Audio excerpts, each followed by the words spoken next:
de nem ez a célom, és ennek a rendezvénynek sem ez volt a célja, hanem azt, hogy megerősítsük egymást abban, hogy az az út, amin járunk, az a mi útunk, és az utat nem fogjuk elhagyni, mert a Gyurcsány Ferenc miatt nem hagyjuk el, nem fogjuk Orbán Viktor miatt sem elhagyni.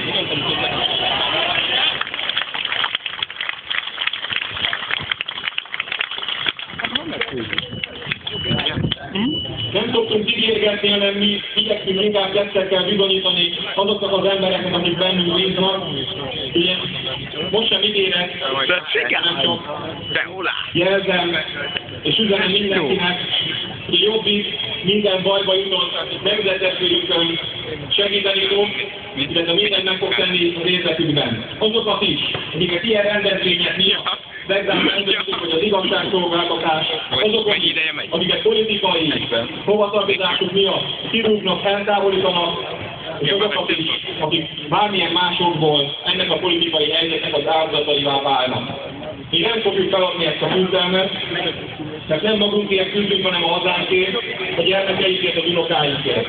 Azt szeretnénk, hogyha végre Magyarország, és ezzel is érdemes volna, hogy foglalkozzon a kormány, újra azért a koronáig lenne, amelyik az igény néhány perccel ezelőtt így volt ezen a színpadon.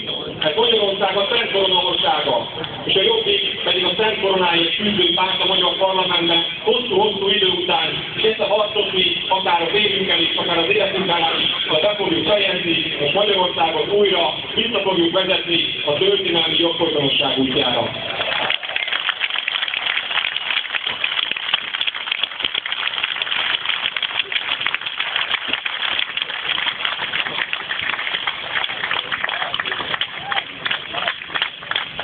Még egyszer szeretném megköszönni mindenkinek, aki kellően bátor volt, hogy ide látogasson.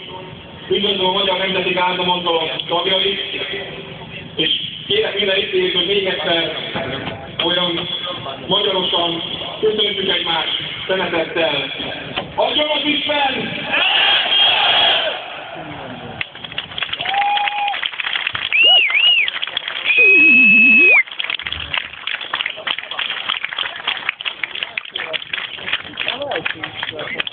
Barátaim, 74 ember állított elő.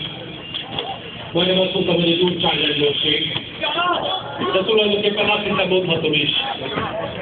Ugyanaz. A 14. kerületi rendőrkapitányságon 14-et már elengedtek, 60 pedig még továbbra is a Gyorskocsi utcában van.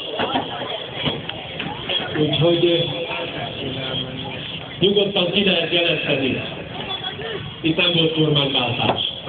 Ugyanolyan politikai foglyok, mint azok, akik pártok vannak, vagy egyéb helyen. Barátaim, megint többen leszünk,